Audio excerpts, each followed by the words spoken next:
Why did your warning lights not start flashing saying danger to manifold and all the rivets pop out of your floor? What was the story there? That's only Fast and Furious that happens in.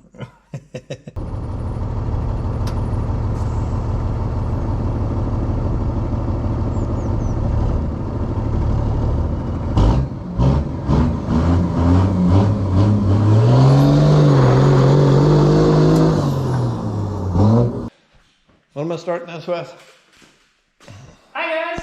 Hi guys! Welcome back to the channel! I'm Get. No, we're not doing that shit. Welcome back to the channel, everyone. See, I always, you know, my voice goes funny when I start trying to talk to the camera. I should just talk to you, Dave. Right, welcome back to the channel. Bit of an update on Dave's Oil Dodge here. Starting to wonder why Dave's filter got wild sooty. Dave, why'd your filter? Look at the steel. And why his bonnet was covered in soot, and why his turbo was covered in soot. And then we started to look at a little deeper, and oh, there's not good light on this. Hang on. Ah, you reckon you could pull that turbo off that manifold? I don't think there's much holding. See that big crack? That might be part of the issue right there. So that's an HX52 turbo. It's 5.9 Cummins common rail with head studs. HX52 turbo, some upgrades to the CP3, upgrades to the fuel system and FAS, as well as some mapping that we've been working on, which might be a little dangerous. 480 marine injectors. That's right, 480 marine injectors in it as well, so bigger injectors. What else done this thing, Dave? Lift kit, level, is lift kit Level, 3-inch level. Yeah. Beefed up the drop lengths, steering box brace, batteries relocated out of the engine bay down to the chassis leg. That's right. We've rebuilt her last few years. Full stainless steel exhaust with a rather large tip that you can put your whole foot and leg into if you really want to. 5-inch line, straight through silencer, 8-inch tip. All done in the house. That's right. We're some boys. By our good selves. They've done a lot of work there on instructors, all new brake lines, flaxies, tightened up a lot of stuff. She's running, it's an Edge, isn't it? Screen over? Yeah, Edge CPS monitor. What is she? She's an 03.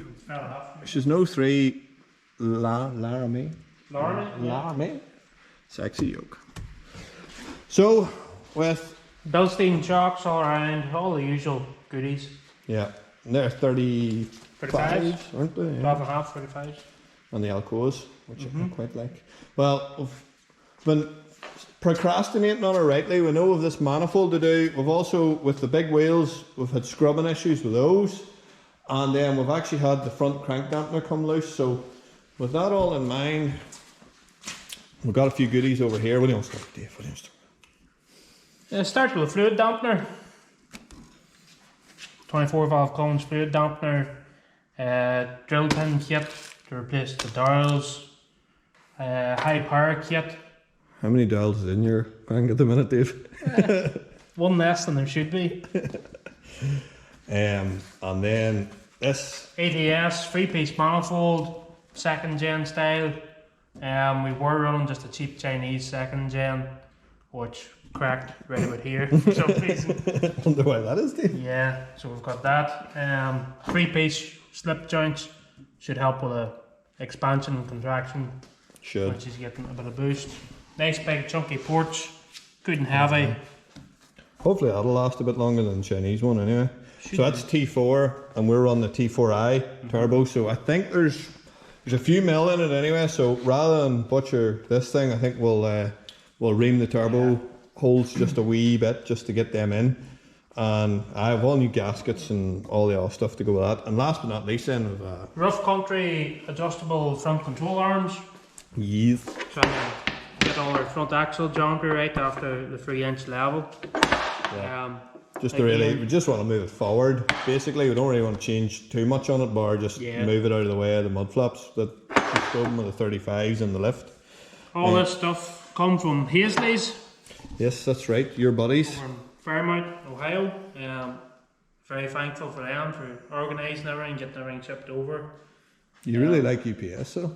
Or Don't like USPS? USPS, no. It took about 3 months before they actually left Chicago for some reason. But the less said about that, the better. Yes. We actually went over and visited Hazleys, seen their shop, got to see a 1200 horse Cummins getting dynoed.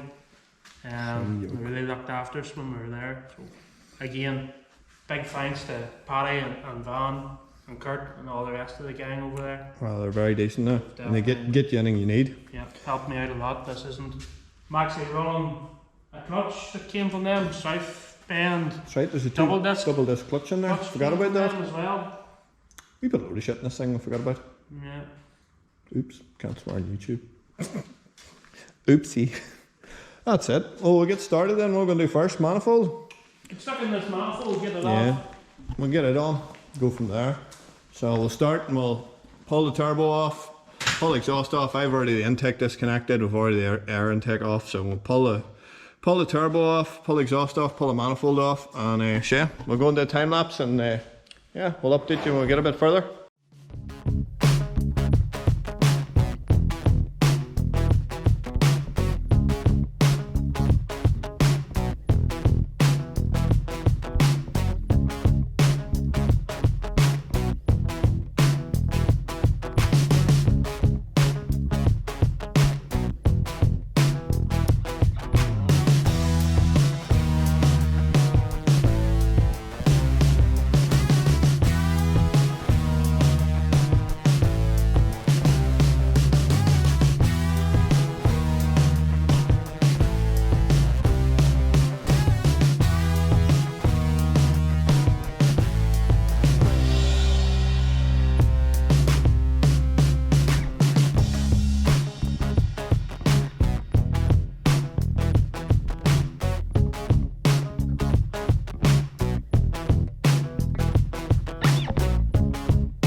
So we've got the turbo off now, and you can see the extent of the crack in the cheap manifold. So yeah, eventually that was probably going to fall off.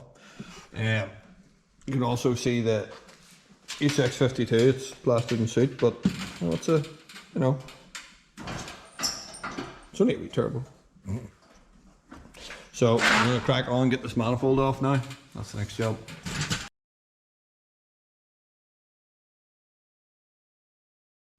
Right, so we've got the manifold off now, and you can see here what we did previously, which is also blown out a gasket here. Top, is it blown the top side out? No, just the bottom side.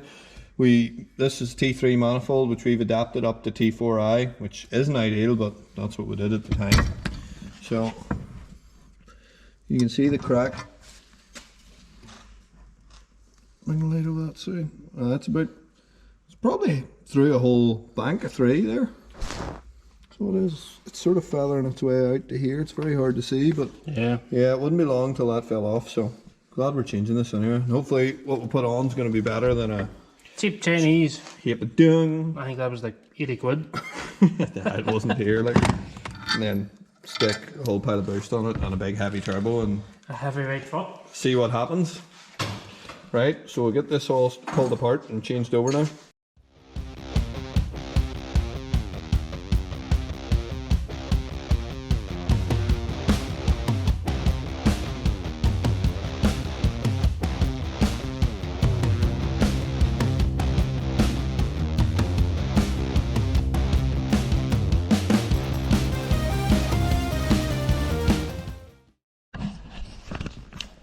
So that was the wee adapter we made to adapt the small T3 up to the T4i to match this big boy. yeah, Dave, why did your warning lights not start flashing saying danger to manifold and all the rivets pop out of your floor? What was the story there? That's only Fast and Furious that happens on. What happens in real life is you just start seeing a load of soot coming out from underneath your bonnet. So you can compare this now. It's heavy.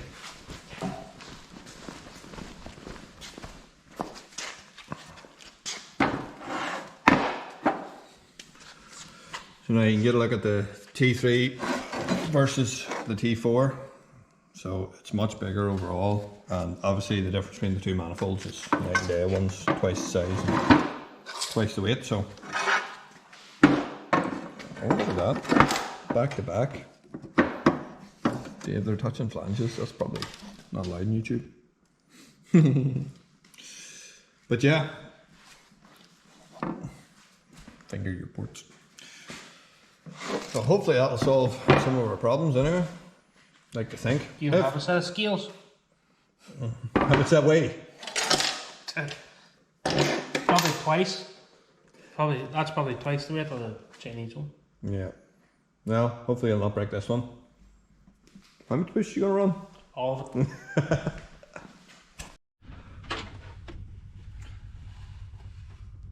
That's the ATS manifold mounted, and the exhaust turbine housing mounted back on the manifold, and thankfully our 5-inch downpipe fits up pretty good as well, so we didn't really have to move anything. So the manifold must be a pretty close fit to the original, bar our little adapter that we took out. So next now we're going to get the compressor housing and all. We checked it over, it's in good shape, so it's only a matter of fitting it back on, checking we've got it clocked right, connect up the oil feed hoses and the hot side intercooler piping, and that'll be this back on. We'll fire it up, see how we get on.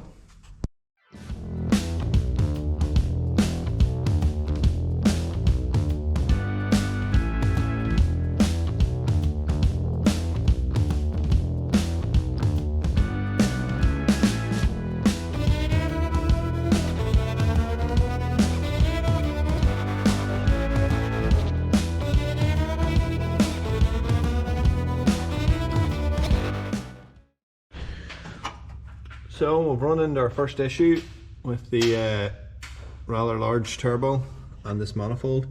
See the jointing piece there, you can see the mark on it where the compressor cover is actually touching. So just gonna have to take a look and see how to clearance it.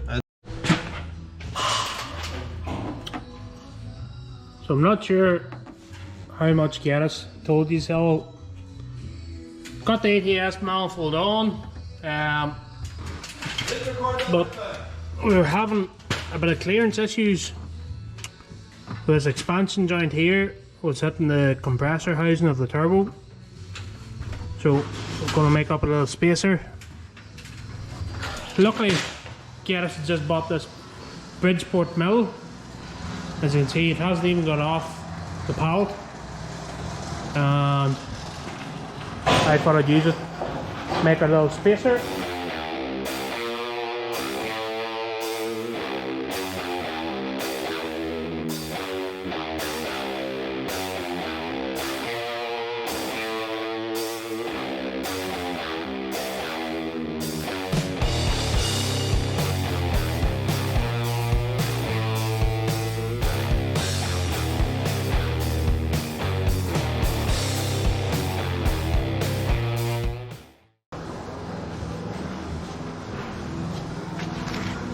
We've got it milled out of about 20mm. Just made steel, doesn't need to be anything pretty. But for a brand new, well, new to us, milling machine, first time using it, yeah, looks okay. The plan is slap that on, gasket the other side of it, that'll give us the clearance we need. So that's just a little adapter, just mocked up for now, make sure all the bolt holes are lining up. Get a couple of longer studs made, and we'll take it from there, see how we go. So that's us with adapter on, the spacer on, exhaust housing on, cartridge in, and the compressor housing on. So look down there, you'll see the spacer, nice and shiny. Everything on, and just about to get your finger in there, but we now have clearance.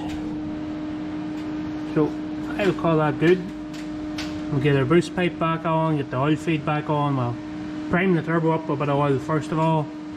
Make sure it's not dry for the first startup. Get the exhaust on, and I think that's us. We're pretty good at that.